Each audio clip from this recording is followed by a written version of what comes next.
Welcome to our YouTube channel. आज आपण पदार्थविज्ञानचा कर्म हा टॉपिक बघणार आहे. या टॉपिकला 7 मार्क्सचं वेटेज आहे. यामध्ये 2 मार्क्सला MCQ, 5 मार्क्सला SCQ आणि ऑप्शनमध्ये LAQ विचारू शकतात. आचार्य चरकांनी सूत्रस्थानाच्या पहिल्या अध्यायात 18व्या सूत्रात कर्माचे उल्लेख केला आहे.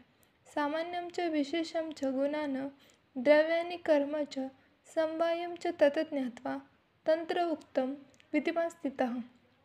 कर्म हा षड पदार्थातील 5व्या क्रमांकाचा पदार्थ आहे. वैशेषिकांनुसार 3ऱ्या क्रमांकाचा पदार्थ आहे.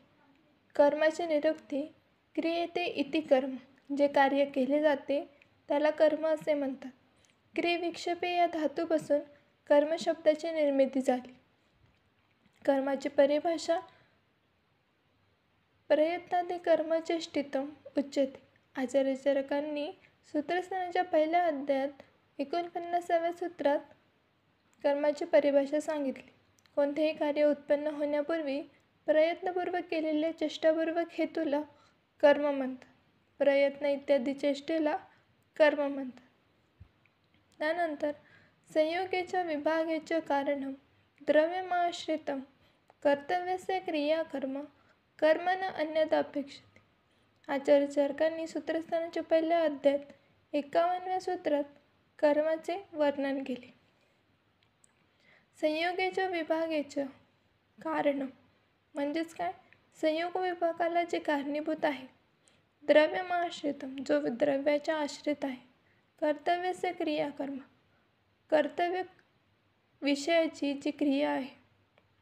कर्मण अन्यथा अपेक्षा संयोग व विभागाला अन्य कारणाची अपेक्षा करत नाही याला कर्म असे म्हणतात.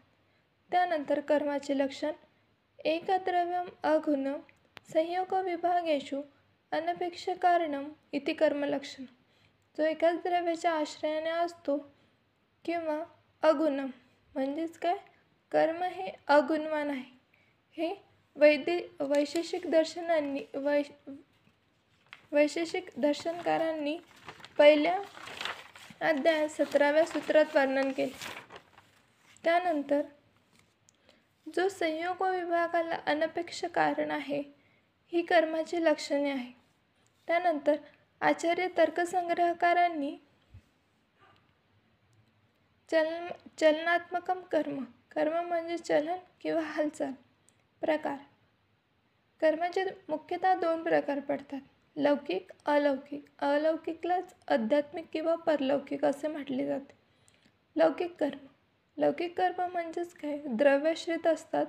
संयोग विभागाला अनपेक्ष कारण असते.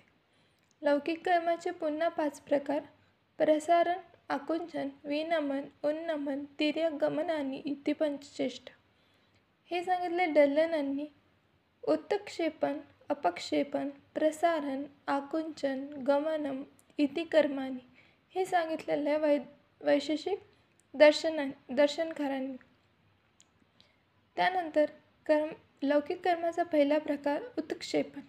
त्याचं सूत्र आहे ऊर्ध्वदेश संयोग हेतु उत्क्षेपण.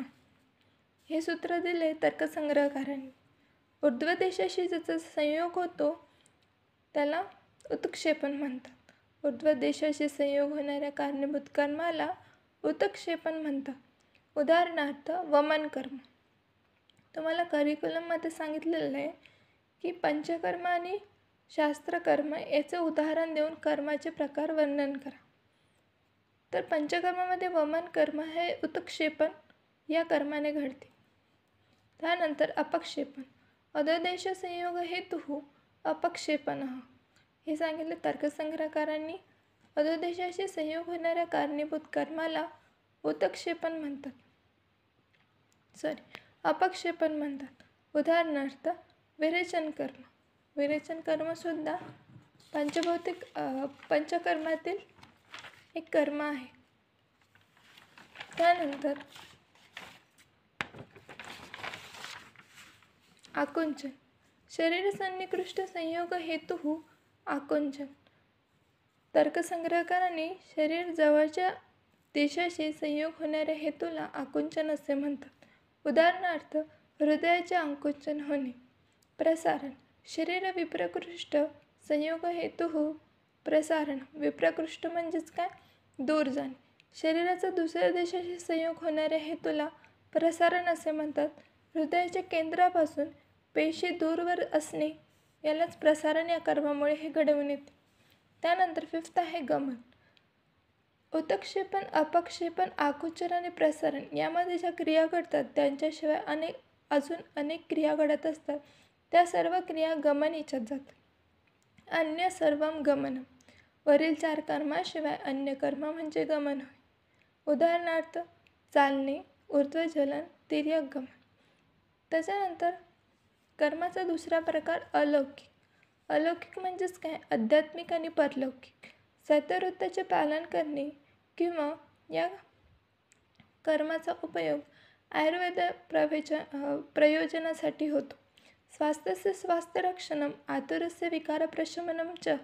म्हणजेच काय, स्वस्थ व्यक्तीच्या स्वास्थ्य रक्षणासाठी व आतुराच्या विकार प्रशमनासाठी आपण कर्माचा उपयोग करत असतो. कर्माचा उपयोग हा आपल्याला चिकित्सेसाठी होतो. त्याच्यावरून आपल्याला आयुर्वेदातील उपयोगिता सांगता येते. शरीराचे आरोग्याचे रक्षण व व्याधीचे हरण करणे हे कर्मामुळे साध्य होते. आचार्य चरकांनी सूत्रस्थानाच्या पहिल्या अध्यायात सामान्य विषय सिद्धांताचे वर्णन करत असताना कर्मविशेष व कर्मसामान्य याचे वर्णन केले आहे. कर्तव्याचे क्रियाकर्म यानुसार चरकांना पंचकर्माचे रूपच अपेक्षित आहे. उदाहरणार्थ वमन, विरेचन, नस्य, बस्ती, अनुवासन बस्ती आणि आस्थापन बस्ती. त्यालाच आपण निरूह बस्ती म्हणतो. त्यानंतर औषध निर्माणशास्त्रात शोधन व मारण हे कर्म घडवून येते. त्यानंतर रुग्णाद्वारे वेगधारण किंवा अहित सेवन या कर्मामुळे व्याधी निर्माण होतात. त्यामुळे आयुर्वेदात चिकित्सेसाठी सतवृत्त पालन व योगाभ्यास कर्म केले जाते. 6th topic. अष्टांग हृदयाच्या सूत्रस्थानाच्या दुसऱ्या अध्यायात आचार्य वाग्भटांनी दशविध पाप कर्माचा उल्लेख केला. त्यात कायिक, मानसिक व वाचिक या कर्माचे पालन न केल्याने सद्वृत्ताचे पालन होते. थँक्यू.